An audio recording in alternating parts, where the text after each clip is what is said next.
Hello dear students, हमने आपको numerical analysis में इंटरपोलेशन ज्ञात करने की विधियां करवा रहे थे।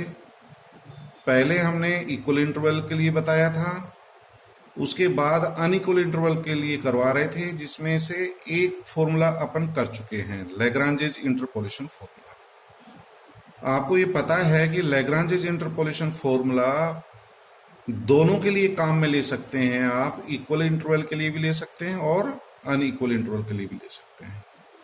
उसके पश्चात आप लैग्रांजेज इंटरपोलेशन फॉर्मूला, उसका प्रूफ और उस पर बेस्ड प्रॉब्लम एवं उससे रिलेटेड थ्योरम्स आप कर चुके हैं।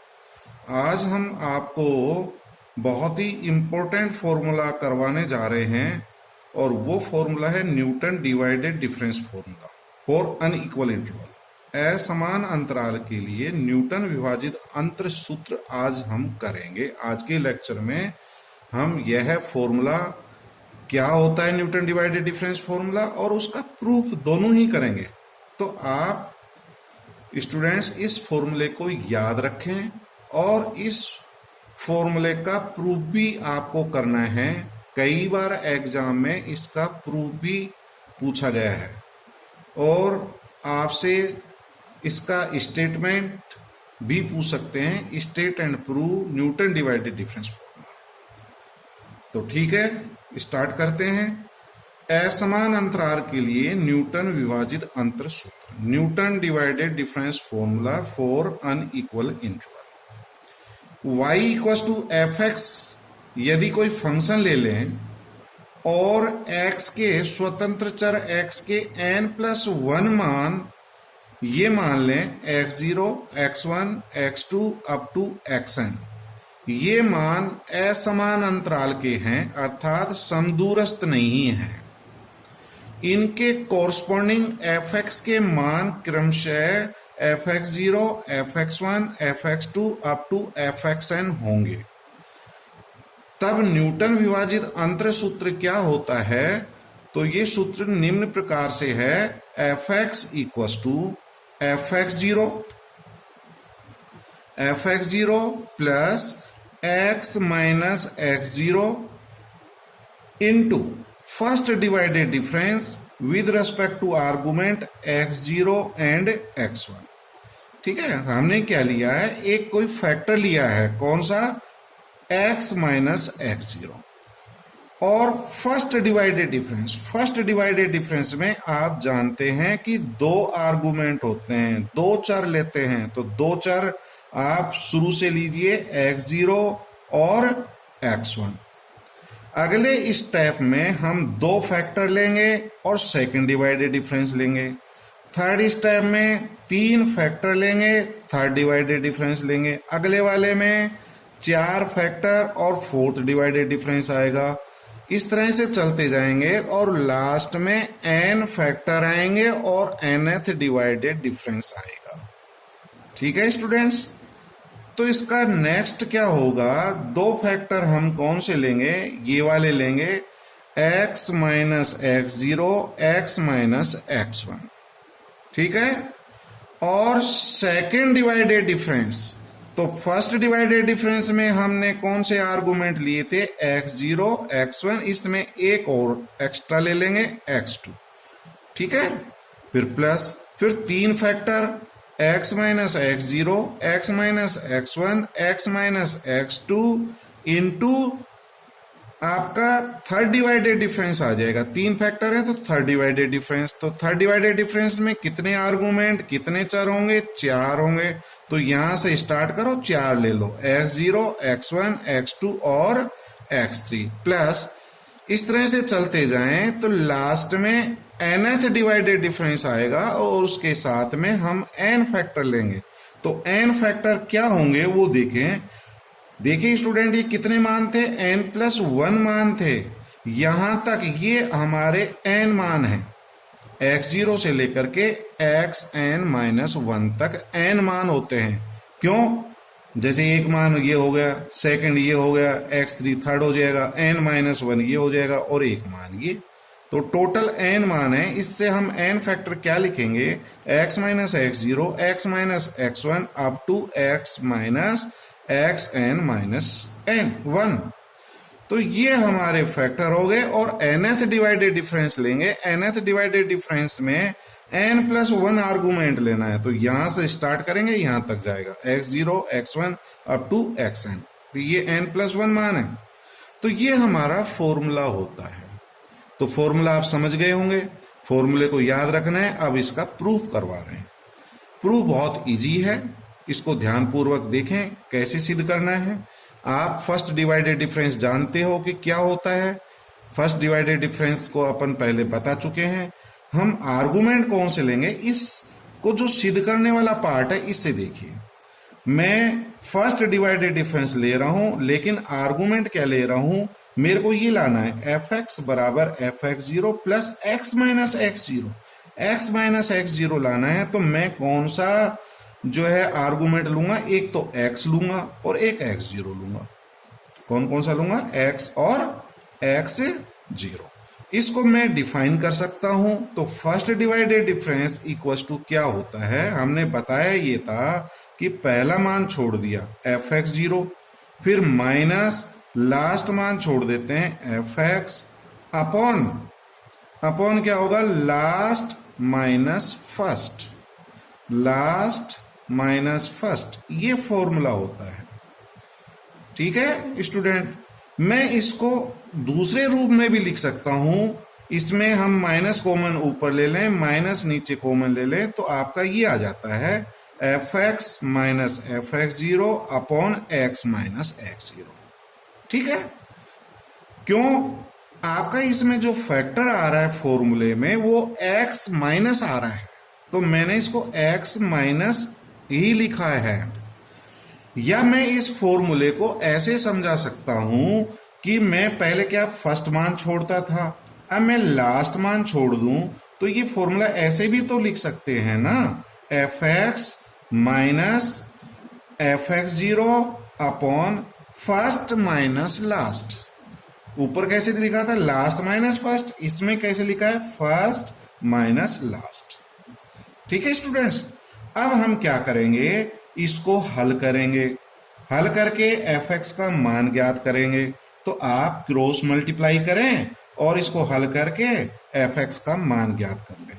तो एफ एक्स इक्वल टू क्या होगा, ये तो इधर क्रॉस मल्टीप्लाई हो जाएगा और ये जो माइनस एफ एक्स जीरो, इसका जो है हम पक्षांतरण कर देंगे, ट्रांसपोज कर देंगे। तो ये माइनस को जब इधर लाएंगे तो प्लस का हो जाएगा, F X zero plus X minus X zero into ये first divided difference with respect to argument x और x0, तो ये प्राप्त हो जाएगा। तो ये फर्स्ट डिवाइडेड डिफरेंस से आया। अब मैं ले रहा हूं सेकंड डिवाइडेड डिफरेंस। तो second divided difference with respect to argument x, x0 और x1, एक आर्गुमेंट और एक्स्ट्रा ले लिया, आगे बढ़ा दिया उसको, x1 तक ले लिया हमने। तो ये फॉर्मूला क्या बनेगा, तो मैं पहले लास्ट वाला छोड़ रहा हूं, देखिए F x x zero minus first मान छोड़ दें F X zero x one upon first minus last x minus X one. पुनः इसको आप हल करेंगे तो इसका मान ज्ञात हो जाएगा।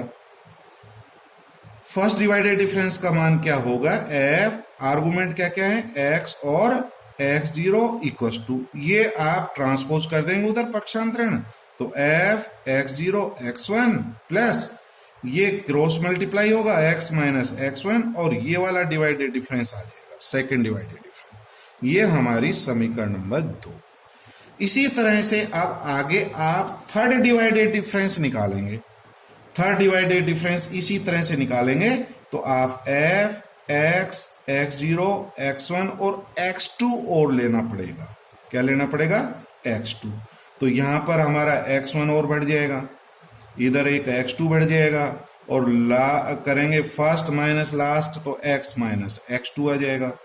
तो इसी तरह से यदि हम हल करें, हल करने की जरूरत नहीं है, आप इसी को देख करके लिखिए समीकरण नंबर 2 को, वो तो मैं आपको समझा रहा हूं, इसी को देख करके लिख रहा हूं मैं। एक आर्गुमेंट बढ़ा दूंगा f, एक्स एक्स जीरो, एक आर्गुमेंट बढ़ा दिया x1 इक्वल्स टू, यहां पर भी एक आर्गुमेंट बढ़ा दिया x2 प्लस, यहां क्या मान आ रहा है, x माइनस x1 आया था, क्या मान प्राप्त हुआ, x माइनस x1।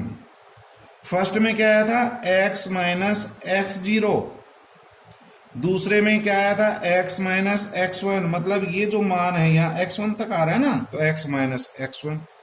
इसमें क्या प्राप्त होगा, x2 तक आ रहा है तो x माइनस x2, नेक्स्ट हो जाएगा x माइनस x2, इसे अगला करेंगे तो x माइनस x3 आएगा। और डिवाइडेड डिफरेंस लिखिए, x x0 x1 x2, एक आप आर्गुमेंट और बढ़ा देंगे तो ये समीकरण नंबर 3 हो जाएगी। तो स्टूडेंट आप इससे अगली इक्वेशन भी बना सकते हैं। नेक्स्ट मैंने लिखा नहीं है, आप लिख सकते हैं। कैसे, एक आर्गुमेंट बढ़ जाएगा, अगला लिखेंगे, क्या आएगा, x2 तक आ जाएगा।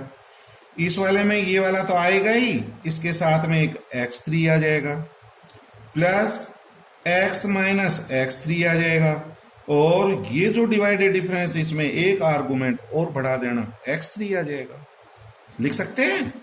अब आ जाएगी लास्ट डिवाइडेड डिफरेंस। देखिए आप nth डिवाइडेड डिफरेंस का मान किसके बराबर होगा, f of x x0 x1, और लास्ट मान हम xn माइनस 1 तक लेंगे। हमारे जो x के मान है xn तक हैं, तो कई स्टूडेंट यहां गलत कर देते हैं, xn तक लिख देते हैं। क्या लिख देते हैं, xn। तो देखिए स्टूडेंट, इससे पहले वाली इक्वेशन में जब यहाँ x1 होता है तो ये यहाँ x2 तक जा रहा है। कहां तक आ रहा है, x2। x0 है तो क्या आ रहा है, x1। और जब आप यहाँ xn लिख देंगे तो क्या आएगा, क्या आएगा बताइए, xn प्लस 1 आएगा। और xn प्लस 1 तो हमारा x का मान है ही नहीं, तो ये ध्यान रखिए। तो xn माइनस 1 तक आएगा, इक्वस टू, बराबर में क्या आएगा, ऊपर वाला मान देख लीजिए थर्ड इक्वेशन को, जब x1 यहां ले रहे हैं तो x2 तक जा रहा है, x0 है तो कहां तक जा रहा है, x1 तक जा रहा है, और xn माइनस 1 तक है तो अगला कहां तक जाएगा, xn तक जाएगा, प्लस x माइनस क्या होगा, थर्ड इक्वेशन में क्या आ रहा है, x2 आ रहा है, x माइनस x2 आ रहा है। इससे पहले वाली इक्वेशन में क्या आ रहा है, x माइनस x1 आ रहा है, तो इसमें क्या होगा, x माइनस xn तक आएगा। कहां तक आएगा, x माइनस xn तक। और divided difference x x0 x1 up to कहां तक आएगा, समीकरण नंबर 3 को देख लो, x2 तक आ रहा है। ये कहां तक आ रहा है, x2। समीकरण 2 में देख लो कहां तक जा रहा है, x1 तक जा रहा है। ये कहां तक जाएगा, xn तक जाएगा। xn यहां से देखो या यहां से देख लो, xn तक आएगा। तो इस तरह से हम समीकरण नंबर 1, समीकरण नंबर 2, समीकरण नंबर 3, समीकरण नंबर 4 लिख सकते हैं। इतना लिख लिया तो इसके बाद कुछ नहीं है। ये हमारे समीकरण लिखने के बाद में आप देखिए, फर्स्ट इक्वेशन में ये जो राइट साइड में है, ये वाला डिवाइडेड डिफरेंस क्या है, कौन सा डिवाइडेड डिफरेंस है, फर्स्ट डिवाइडेड डिफरेंस है। किसके रेस्पेक्ट में, x और x0।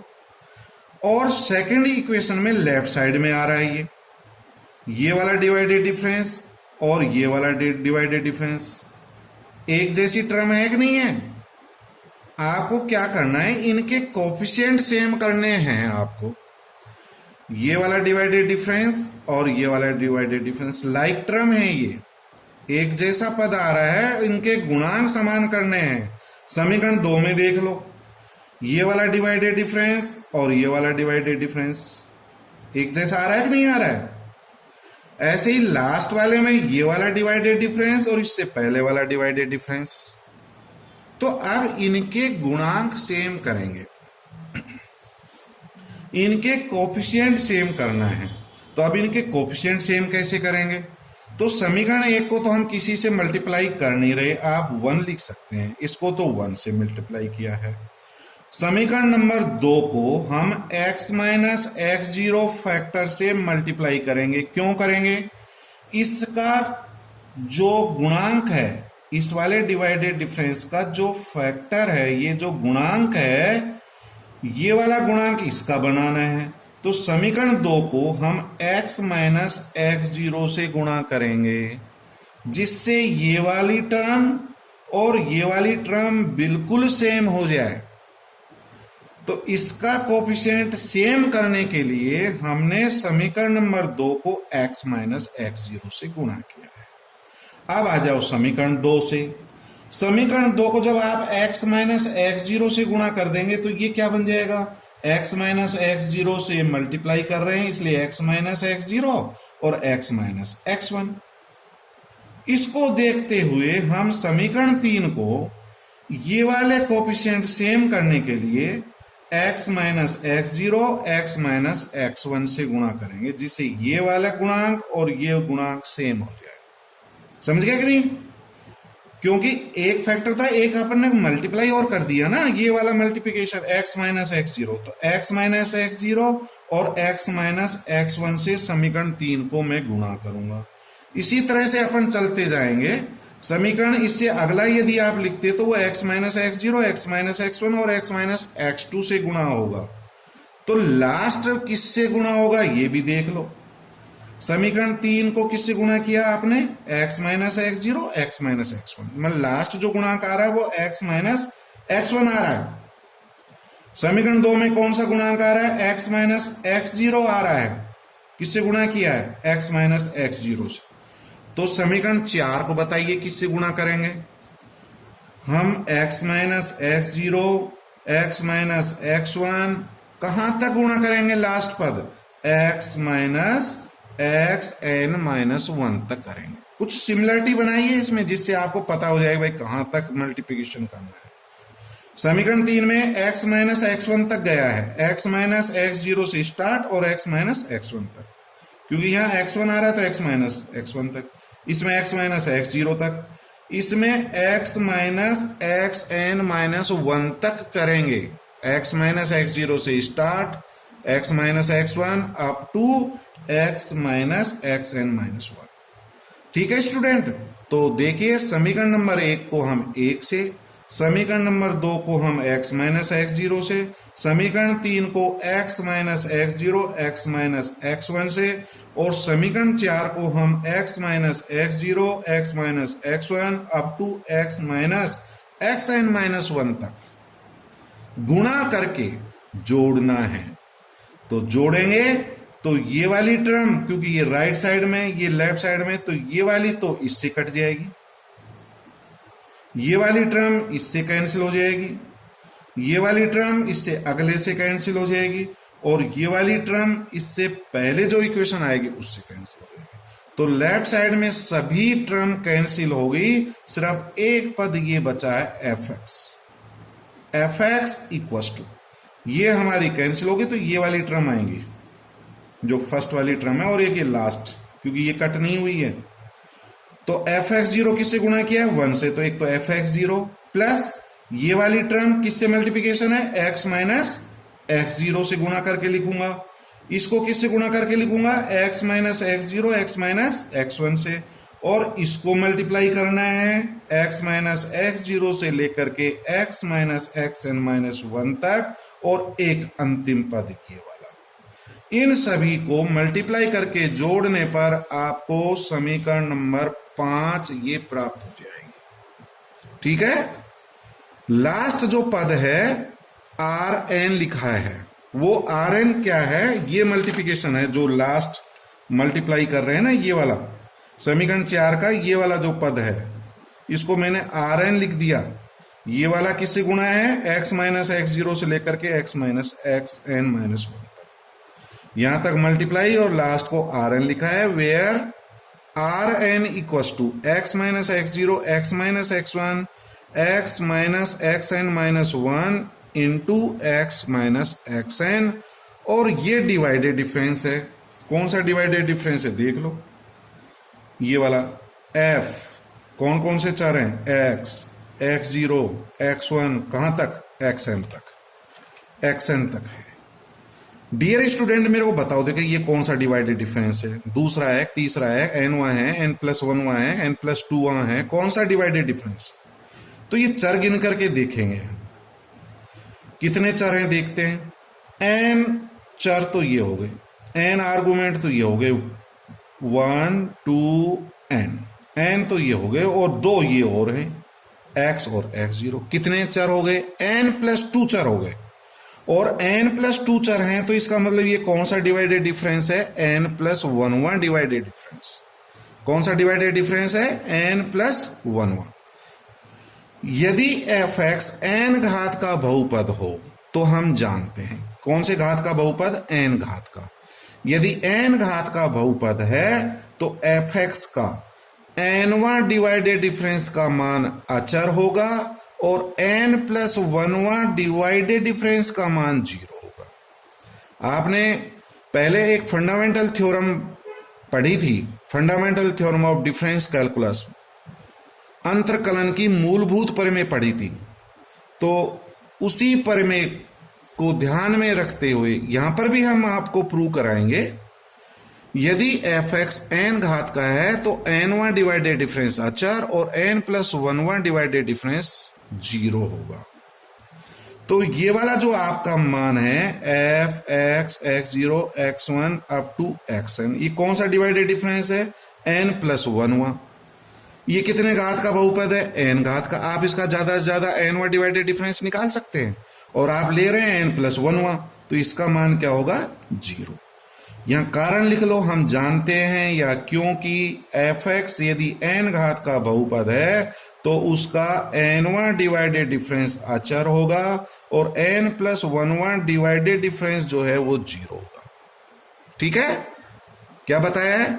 यदि f(x) n घात का बहुपद है तो उसका n वां विभाजित अंतर अचर और n+1 विभाजित अंतर 0 होगा। तो ये n+1 विभाजित अंतर है, इसका मान 0 हो जाएगा। तो और ये मान 0 हो जाएगा तो ये मान 0 हो गया, इसलिए Rn का मान 0। तो ये क्या इंप्लाइज करेगा? Rn = 0। तो समीकरण 5 में मैं Rn को 0 कर दूंगा, बाकी का एज इट इज लिख दूंगा, और यही हमारा न्यूटन विभाजित अंतर सूत्र कहलाता है। This is Newton divided difference formula for unequal interval. इसको याद रखना है, ठीक है। Rn का मान 0 क्यों है, समझे कि नहीं समझे आप? क्योंकि f(x) n घात का ले रहे हैं और आप डिवाइडेड डिफरेंस कौन सा निकाल रहे हैं? n+1, तो वो मान 0 होगा। फॉर एग्जाम्पल, यदि f(x) 3 घात का बहुपद है, कितने घात का? 3 घात का, तो उसका थर्ड डिवाइडेड डिफरेंस तो अचर होगा, ज्यादा से ज्यादा आप थर्ड तक निकाल सकते हैं, तो फोर्थ का मान क्या होगा? 0। तो यही तो इसमें अप्लाई किया है। n घात का है तो n+1 क्या हो जाएगा? 0। इस फॉर्मूले को आप इस रूप में भी लिख सकते हैं, f(x) = f(x0) + x - x0। ये कौन सा डिवाइडेड डिफरेंस है? First divided difference. तो डिवाइडेड डिफरेंस का नोटेशन ये होता है, ये जो डेल ऑपरेटर होता है इसको डिवाइड कर दिया, बीच में से कट कर दो, इसको डिवाइड कर दो, ये डिवाइडेड डिफरेंस कहलाता है। इसका फर्स्ट जो आपका आर्गुमेंट है वो यहां लिखो और बाकी के यहां लिखो। तो first divided difference of f(x0) और यहां x1 आ जाएगा, ये एज इट इज जाएगा। ये सेकंड डिवाइडेड डिफरेंस f(x0), बाकी के आर्गुमेंट यहां लिख देना, ठीक है। और ये फैक्टर लिखने के बाद में ये कौन सा डिवाइडेड डिफरेंस है? nth डिवाइडेड डिफरेंस f(x0) यहां पर, बाकी का नीचे। तो ये हमारा न्यूटन विभाजित अंतर सूत्र है। ये बहुत ही इंपॉर्टेंट फॉर्मूला है, इस पर बेस्ड प्रॉब्लम हमारी परीक्षा में पूछी जाती है, और इसके जो है फॉर्मूला आपको याद रखना है, इसका प्रूफ भी करना है। इस पर बेस्ड प्रॉब्लम हम आगे के लेक्चर में कराएंगे। Thank you.